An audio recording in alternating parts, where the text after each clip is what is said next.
పునర్జన్మ పునర్జన్మ ఉంటుంది అంటే నమ్ముతారా? ఏంటి సినిమా కథలకి వినడానికి మాత్రమే బాగుంటుంది అనుకుంటున్నారా? శాంతిదేవి తన జీవితం కూడా ఒక పునర్జన్మే అని చాటి చెప్పుకుంది. పునర్జన్మ గురించి ఈవిడ జీవితం కేవలం ఇండియాలోనే కాదు, ప్రపంచవ్యాప్తంగా హాట్ టాపిక్గా మారింది. ఇంట్రెస్టింగ్గా ఉంది కదా? మరింకెందుకు ఆలస్యం, వీడియో చివరి వరకు చూసేయండి, చాలా ఇంట్రెస్టింగ్గా ఉంటుంది. Let's get started. అసలు ఈ శాంతిదేవి ఎవరు? ఆమె కథ ఏంటి? శాంతిదేవి 1926 డిసెంబర్ 12న ఢిల్లీలో జన్మించారు. 3 సంవత్సరాల వరకు ఏ మాటలు రాని శాంతిదేవి తన 4వ ఏట నుండి మాట్లాడడం ప్రారంభించారు. తను ప్రస్తుతం ఉంటున్న ఇల్లు సొంత ఇల్లు కాదని, ఢిల్లీ నుండి 160 కిలోమీటర్ల దూరంలో ఉన్న మథురాలో ఉందని, అంతేకాదు తన తల్లిదండ్రులతో తనకి పెళ్లి అయిందని, తన భర్త గురించి తనకి బిడ్డ కూడా ఉన్నాడు అని మాట్లాడుతూ ఉండేది. ఎవరైనా అంత చిన్న వయసులో గత జన్మ గురించి ఇంత ఖచ్చితంగా మాట్లాడడం విన్నారా? కానీ శాంతిదేవి మాత్రం తన హస్బెండ్ మథురాలో ఉంటారని, తన భర్తకి బట్టల వ్యాపారం ఉందని చెప్పింది. తనని తాను చౌబేన్గా పిలుచుకునేది. దానికర్థం చౌబే యొక్క భార్య అని అర్థం. ఇది మాత్రమే కాదు, తనకి ఒక బిడ్డ ఉందని, ఆ బిడ్డకి జన్మనిచ్చిన 10 రోజులకే తాను చనిపోయానని పేర్కొంది. ఒక 4 సంవత్సరాల అమ్మాయి ఇలాంటి మాటలు మాట్లాడుతుంటే ఎవరైనా పట్టించుకుంటారా? తన తల్లిదండ్రులు కూడా అంతగా ఏం పట్టించుకోలేదు. కానీ తను మాత్రం ఇలాంటివి ప్రతిరోజు పదే పదే చెప్తూ ఉండేది. తినే సమయంలో మథురాలో తన ఇంట్లో చేసిన వివిధ రకాలైన వంటకాల గురించి, స్వీట్ల గురించి మాట్లాడేది. వాళ్ళ అమ్మ తనకి బట్టలు తొడిగించే సమయంలో గత జీవితంలో తనకి నచ్చిన బట్టల గురించి మాట్లాడేది. అంతేకాదు తన హస్బెండ్ గురించి 3 ప్రత్యేకమైన విషయాలు కూడా వివరించింది. తన భర్త ఫేర్గా ఉండేవాడని, ఎడం వైపు చంప మీద మచ్చ ఉండేది అని, కళ్లద్దాలు ధరించేవాడు అని పేర్కొంది. ఇవి వింటుంటే కాస్త కోయిన్సిడెన్స్ అనిపించొచ్చు, కానీ తను చెప్పిన మరో విషయం ఈ పునర్జన్మ ఈమె జీవితంలో నిజమే అనే భావన తెచ్చే విధంగా ఉంటుంది. అదేంటంటే ద్వారకాధీశ్ మందిరానికి ఎదుటే తన భర్త కేదార్నాథ్ యొక్క బట్టల షాప్ ఉంటుంది అని ఖచ్చితంగా చెప్పింది. ఇలా తరచూ పదే పదే విషయాలు మాట్లాడుతూ ఉండేసరికి తన తల్లిదండ్రుల్లో ఆందోళన మొదలైంది. ఇంత చిన్న పాప ఇన్ని డీటెయిల్స్తో కరాఖండిగా మాట్లాడుతుంది అని ఆందోళనతో పాటు ఆశ్చర్యం వారిలో అలుముకున్నాయి.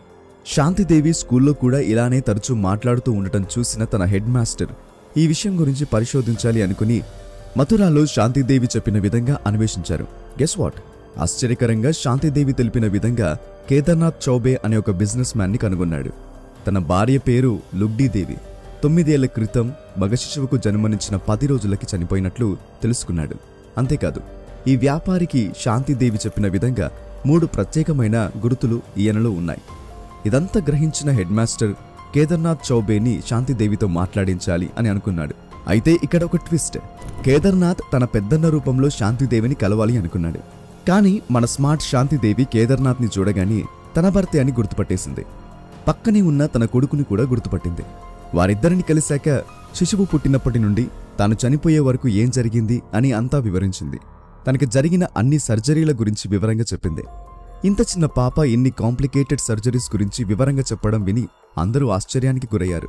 అయితే కేదార్నాథ్ శాంతిదేవితో ఇంకా మాట్లాడించి తానే నిజంగా లుగ్డీదేవియా అని నిశ్చయించుకోవాలి అనుకున్నాడు. కేదార్నాథ్ శాంతిదేవి ఏకాంతంగా ఉన్నప్పుడు ఆరా తీయగా శాంతిదేవి తన గత జన్మలో తనకి ఆర్థరైటిస్ అనే వ్యాధి ఉందని, తద్వారా ఎక్కువ పని చేయలేకపోయేది అని, తన కీళ్లు అన్ని బలహీనంగా ఉండేవి అని చెప్తూ వచ్చింది. మరి ఈ వ్యాధి పెట్టుకుని తన గర్భవతి ఎలా అయ్యింది అని అడిగినప్పుడు కేదార్నాథ్ మరియు లుగ్డీదేవి మధ్య జరిగిన సంయోగ ప్రక్రియను వివరించింది. కేదార్నాథ్ మళ్లీ పెళ్లెందుకు చేసుకోలేదు అని అడిగితే చేసుకోలేదు, ఎన్నటికీ అతను మరో పెళ్లి చేసుకోనని చేసిన ఒప్పందం గురించి ఆమె చెప్పింది. ఇక కేదార్నాథ్కు శాంతిదేవి లుగ్డీదేవినే అని కన్ఫర్మ్ అయింది. శాంతిదేవి స్టోరీ ఎంత ఫేమస్ అయిందంటే మీడియా మరియు అనేక పరిశోధకులు దీని గురించి పరిశోధన చేయాలి అనుకున్నారు. అయితే అది 1930 శతాబ్ది కాలం మన భారతదేశ స్వాతంత్రం కోసం పోరాడుతున్న రోజులవి. ఈ విషయం గాంధీజీ చెవిలో పడగానే శాంతిదేవిని కలవాలి అనుకున్నాడు. ఆమెను కలిసి మాట్లాడిన తర్వాత 15 మందితో ఒక కమిటీని నిర్మించి ఈ పునర్జన్మని నిరూపించాలి అని కోరాడు. ఈ 15 మంది కమిటీలో జాతీయ నాయకులు, మీడియా సంబంధిత వ్యక్తులు, పెద్ద పెద్ద ఇన్ఫ్లుయెన్సర్స్ ఉన్నారు. అప్పటికే ఈ స్టోరీ నేషనల్ న్యూస్గా మారింది. దేశమంతటా ఈ సంఘటన వెలుగులోకి వచ్చింది. ఈ 15 మంది కమిటీ నవంబర్ 15, 1935న శాంతిదేవిని తీసుకుని మథుర వెళ్లారు. స్టేషన్లో దిగిన మరుక్షణమే శాంతిదేవి ఒక గుర్తు తెలియని వ్యక్తిని తన భర్త యొక్క అన్న అయిన బాబూరాం చౌబేగా గుర్తించింది. అతను నిజంగా కేదార్నాథ్ యొక్క అన్నే అన్న వాస్తవం అందర్నీ ఆశ్చర్యానికి గురిచేసింది. అంతేకాదు వాళ్ళ ఇంటికి దారి కూడా ఆమెనే చెప్పింది. ఆ ప్రాంతంలో జరిగిన కొత్త మార్పులేంటో వివరించింది. అవన్నీ వాస్తవాలే అని విన్నవారు గుర్తించారు. మథురాలో ఉన్న ఇంటికి చేరుకోగానే తన మామగారిని గుర్తించి ఆశీర్వాదం తీసుకోవడానికి వెళ్ళింది. తనని పరీక్షించేందుకు జాజు ఎక్కడ ఉంది అని అడిగారు తన మామగారు. ఆమె సూటిగా బాత్రూం వైపు చేయి చూపించింది. అలాగే కటోరా అంటే ఏంటి అని అడిగారు. పరాటా వంటకం అని సమాధానమిచ్చింది. ఈ 2 పదాలు కూడా ప్రత్యేకమైనవి. ఎందుకంటే ఈ పదాలు కేవలం కేదార్నాథ్ ఇంట్లో మాత్రమే వాడకంలో ఉన్న పదాలు. అంతేకాదు ఇంకా చాలా విషయాలు పంచుకుంది. తాను స్నానం చేసే బావి మరియు డబ్బు దాచుకున్న ప్రదేశం అన్నీ వివరించింది. అయితే కమిటీ వెళ్లి పరీక్షించగా అక్కడ ఆ డబ్బు లేదు. కేదార్నాథే లుగ్డీదేవి చనిపోయాక ఆ డబ్బును తీసుకున్నట్లు ఒప్పుకున్నాడు. ఇవన్నీ కల్లార చూసిన కమిటీ శాంతిదేవి లుగ్డీదేవి యొక్క పునర్జన్మే అని నిర్ధారించారు. ఈ కమిటీ యొక్క రిపోర్ట్ పబ్లిష్ అయ్యాక ఈ యథార్థ సంఘటన ప్రపంచాన్ని మొత్తం నలువైపులా ఆకర్షించింది. చాలామంది పారాసైకాలజిస్టులు మరియు స్కాలర్స్ ఈ సంఘటన గురించి అధ్యయనం మొదలుపెట్టారు. ఈ సంఘటనకి చాలా మంది నుండి ఆదరణ మరియు సపోర్ట్ లభించింది.